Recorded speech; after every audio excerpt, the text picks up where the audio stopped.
السلام عليكم ورحمة الله وبركاته. إخواني، موضوع اليوم فيما يخص لماذا يقوم زوج الكوكتيل الأم والأب في نتف ريش الفراخ.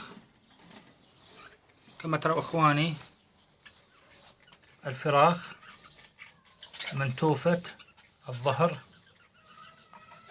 وظاهر من وجود الريش في أرضية الصندوق أن الزوج قام بنتف الريش، وأكيد ذلك لنقص مادة معينة من المواد الغذائية. طبعا الكلس موجود متوفر، والدوار الشمس موجود، والبيض المسلوق موجود، وخلطة الدخن بالإضافة إلى خلطة الكوكتيل أضعها يوم بعد يوم.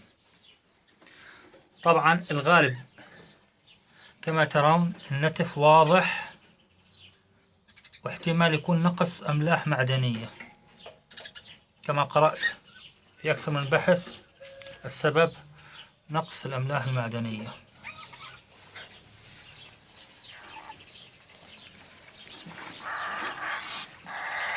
انظروا ظاهر النتف، انظروا نتف بالكامل. هذه الأرضية الريش المنتوج.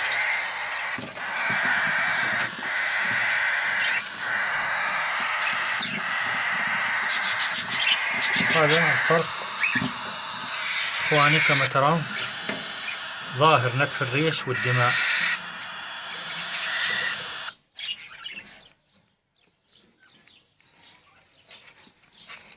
طبعا البطن كذلك،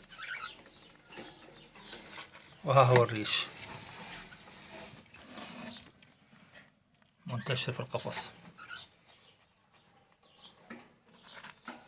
العلة ليست بالقلش الفرنسي، أي خروج الطائر بدون ريش، ولكن كان الطائر لديه ريش قبل يومين. والدليل انظروا الزراح أو الحمار، النتف حصل قبل يوم أو يومين.